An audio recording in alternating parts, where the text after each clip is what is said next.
টানা বৃষ্টি আর উজানের ঢলে হাওড় অঞ্চলের নদী ও নদের পানি এই নিয়ে জানাতে কিশোরগঞ্জ থেকে যুক্ত হচ্ছেন শরীফুল ইসলাম। আমরা শরীফুলের সাথে এখন যুক্ত হব। শরীফুল, আপনি আমাকে শুনতে পাচ্ছেন নিশ্চয়ই? শুভ সকাল আপনাকে। টানা কয়েকদিনের বৃষ্টিপাতের কারণে হাওড় অঞ্চলে কৃষকদের ফসলে অনেক ক্ষয়ক্ষতি হয়েছে। কি অবস্থা দেখছেন সেখানকার, আজকের চিত্র সেখানে কেমন? সে সাথে আরেকটি বিষয় জানতে চাই যে কৃষি বিভাগ থেকে তাদের সহায়তার কোনো উদ্যোগ নেওয়া হয়েছে কিনা।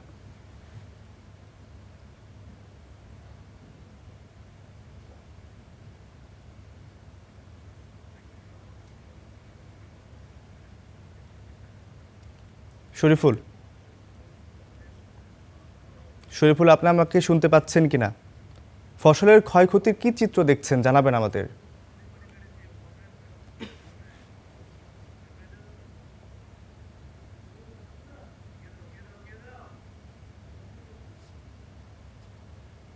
শরীফুল,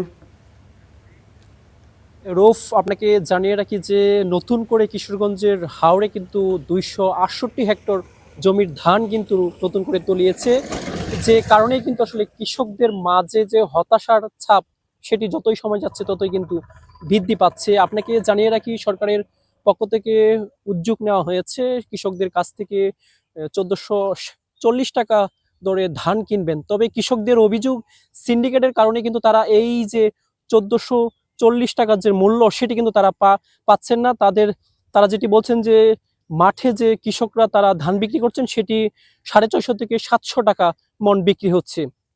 কৃষকদের অভিযোগ, সরকার যদি মাঠ পর্যায়ে এসে যদি এই ধানটি কিনে নিত তাহলে হয়তোবা কিছুটা তারা লাভের আশা দেখতে পারত। তবে আপনাকে জানিয়ে রাখি যে গত 24 ঘন্টায় কিন্তু কিশোরগঞ্জের যে প্রধান দুটি নদী রয়েছে, ধনু নদী এবং কালনী নদী, দুটি নদীতেই কিন্তু 5 সেন্টিমিটার করে পানি বৃদ্ধি পেয়েছে, যে কারণে কিন্তু যে বন্যার যে আগাম আশঙ্কা সেটি কিন্তু এখনো রয়েছে। তবে বিপদসীমার নিচ দিয়ে কিন্তু পানি প্রবাহিত হচ্ছে, এমনটি আমাদেরকে জানিয়েছেন পানি উন্নয়ন বোর্ড। আপনাকে জানিয়ে রাখি যে নতুন করে 268 হেক্টর যে জমির ধান তলিয়েছে, তার নিয়ে মোট 6,768 হেক্টর কিন্তু জমির ধান তলিয়েছে, যে কারণে কিন্তু এই যে এখনো কিন্তু বৈরী আবহাওয়া চলমান রয়েছে। রাত থেকে কিন্তু আমরা দেখেছি যে বৃষ্টি হয়েছে এবং সকালেও কিন্তু হালকা বৃষ্টি হয়েছে, যে কারণে কৃষকরা যে তাদের এই যে একমাত্র বুড়ো সোনালী ফসল সেটি যে গড়ে তোলার জন্য যে মাঠে নামবেন সেই সাহসটুকু কিন্তু পাচ্ছেন না। যেহেতু আপনি জানেন যে হাওড়ে বজ্রপাতের যে ভয় সেটি কিন্তু কৃষকদের মাঝে কাজ করছে। অন্যদিকে জলাবদ্ধতা থাকার কারণে কিন্তু শ্রমিক সংকট দেখা দিয়েছে, এর পাশাপাশি শ্রমিকের মূল্যও কিন্তু বৃদ্ধি পেয়েছে। অন্যদিকে কৃষি বিভাগ বলছে যে কম্বাইন হারভেস্টার কিন্তু এই জলাবদ্ধতা থাকার কারণে কিন্তু ব্যবহার করা যাচ্ছে না, যে কারণেই কিন্তু বিপাকে পড়েছেন কিশোরগঞ্জের হাওড়ের প্রায় 21,000 কৃষক। কৃষি বিভাগ থেকে জানানো হয়েছে যে 6,768 হেক্টর জমির ধান তলিয়েছে, তার মধ্যে 21,000 কৃষক কিন্তু জড়িত, তাদের জমি কিন্তু তলিয়ে গিয়েছে, যে কারণে কিন্তু কৃষি বিভাগ বলছেন যে তাদের প্রাথমিক তালিকা তৈরি করা হচ্ছে এবং সেটি মন্ত্রণালয়ে পাঠানো হবে এবং সরকারের পক্ষ থেকে যে প্রণোদনা দেওয়া হবে সেটি এমনটি আশ্বাস কিন্তু দিয়েছেন কৃষি বিভাগের পক্ষ থেকে। তবে কৃষকদের যে অভিযোগ, তারা বলছেন যে প্রতি বছরই সরকার বাঁধ নির্মাণে যে শত কোটি টাকা ব্যয় করেন সেটি আসলে প্রতি বছরেই কৃষকদের গলার কাটা হয়ে দাঁড়ায়। তারা বলছেন যে বাঁধ নির্মাণের যে টাকা সেটি যদি নদী খনন এবং খাল খননে যদি ব্যয় করা হতো তাহলে এই যে প্রতি বছর জলাবদ্ধতা এবং আগাম বন্যার যে আশঙ্কা সেটি হয়তোবা নিরসনে হয়তোবা ভূমিকা রাখতো, এমনটি কিন্তু তারা জানিয়েছেন। তো এই ছিল আমার কাছে কিশোরগঞ্জের যে জলাবদ্ধতায় যে পুরো জমির ধান তলিয়ে গেছে তা নিয়ে আমার কাছে থাকা সবশেষ তথ্য। রুফ। শরীফুল, আপনাকে ধন্যবাদ।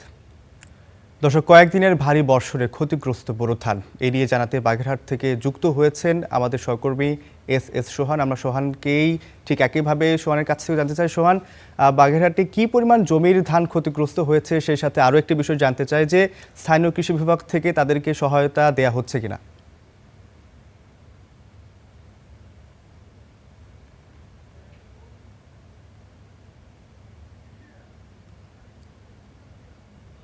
বাগেরহাটে আহ, যে বৃষ্টিতে যে ধান তলিয়েছিল, পানির নিচে ছিল, এখনো কিন্তু সেই একই অবস্থা আছে। গতকাল রাতে বৃষ্টি হয়নি, তবে আহ, সেই বৃষ্টির যে পানি ছিল সেই পানি কিন্তু বাগেরহাট থেকে যে ধানের মাঠ, সেই মাঠ থেকে এখন পর্যন্ত শুকায়নি। আমরা যে ধানের মাঠটিতে রয়েছি, যে আপনাদের দেখাতে চাই যে এখনো কিন্তু সেই ধানের নিচে পানি রয়েছে এবং ধান যে নুয়ে পড়েছে সেটি এখনো পানির মধ্যে নিমজ্জিত রয়েছে। বাগেরহাটে কৃষি বিভাগের তথ্য অনুযায়ী এবছর প্রায় ১,৭০,০০০ একর জমিতে কিন্তু ধান রোপণ করা হয়েছিল। এই ধানের মধ্যে প্রায় ১০,০০০ একর জমির ধান কিন্তু ইতোমধ্যে ক্ষতিগ্রস্ত হয়েছে। এছাড়া যে ধান এখনো মাঠে রয়েছে সেই ধান কিন্তু ক্ষতিগ্রস্ত হওয়ার আশঙ্কা করছেন কিন্তু কৃষকরা। কারণ আম এই যে বৃষ্টির পানিতে যে ধান তলিয়েছে, এই ধান কাটার জন্য পর্যাপ্ত শ্রমিক পাচ্ছেন না কৃষকরা। আবার এই ধান কেটে যখন উপরে তুলছেন তখন কিন্তু মাড়াই করতেও নানান রকম জটিলতায় পড়তে হচ্ছে এবং মাড়াই করা ধান যে কৃষকরা দ্রুত বিক্রি করে দেবেন সেই পরিস্থিতিও কিন্তু বাগেরহাটে নাই। কারণ বাগেরহাটে ধানের দাম একদম তলানিতে নেমেছে। গত বছর যেখানে ধান মাড়াই করার পরেই ১ মণ ধান খোলা বাজারে ১,০০০ থেকে ১,১০০ টাকা পর্যন্ত বিক্রি করতে পেরেছে। এবছর সেই ধান ৫৫০ থেকে ৬৫০ টাকায় কিন্তু কৃষকদের বিক্রি করতে হচ্ছে। অন্যদিকে সরকার কিন্তু সরকারি গুদামে ধান চাল সংগ্রহের যে অভিযান সেটি কিন্তু আগামীকাল থেকে শুরু হবে। সেখানে ১,৪৪০ অর্থাৎ ১,৪৪০ টাকা করে মণ কিন্তু ধান সরকার কিনছে।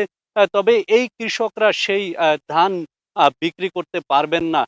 কারণ বিগত দিনগুলোতে দেখা গেছে সিন্ডিকেট এবং রাজনৈতিক প্রভাবশালীদের কারণে সরাসরি কৃষকরা মাঠে গুদামে ধান দিতে পারেন না। এই জটিলতা রয়েছে।